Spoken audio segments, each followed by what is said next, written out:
On Monday, military officials from both Sudan and South Sudan met to discuss security along their mutual border. Khartoum has been blaming Juba for supporting several different rebel groups operating in Sudan against the government, a claim that Juba denies.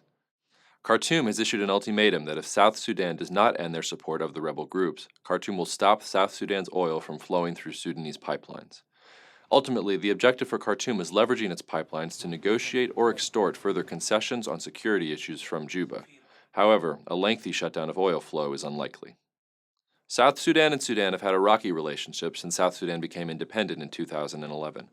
The biggest driver in the South Sudanese economy is the country's oil exports, which could reach 350,000 barrels per day at maximum levels.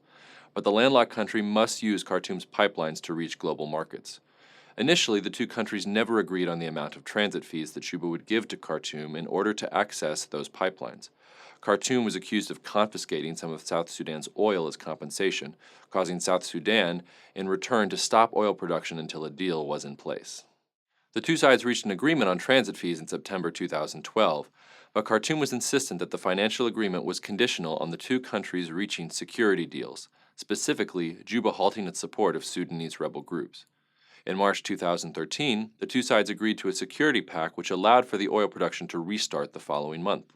However, Khartoum blamed Juba for not ending support for the rebels, and in June announced that if Juba did not end support, Khartoum would halt oil flow from South Sudan on August 7th. This has caused several dominoes to fall in South Sudan. On July 23rd, South Sudanese President Salva Kiir fired his entire cabinet and his vice president, Riek Machar, and the country's chief negotiator with Sudan. Riek Machar had been attempting to supplant Kiir as president during the country's next election cycle in 2015, and had already begun establishing networks with politicians who had previously supported Kiir. Since he lost his job, Machar has already begun campaigning for elections in the future. Ultimately, it is unclear who within South Sudan's national or regional governments have supported Sudanese rebels, but several different factions would stand to gain if South Sudan's oil exports do not resume and Kiir's popular support is diminished. International partners have taken an interest into both South Sudanese politics and the regional dispute with Sudan. Following pressure from China and the African Union, Khartoum pushed back the shutdown date by 15 days to August 22nd as Kiir revamps his cabinet. Sudan postponing the deadline to August 22nd is a demonstration of the constraints on Khartoum's ability to shut down the pipelines.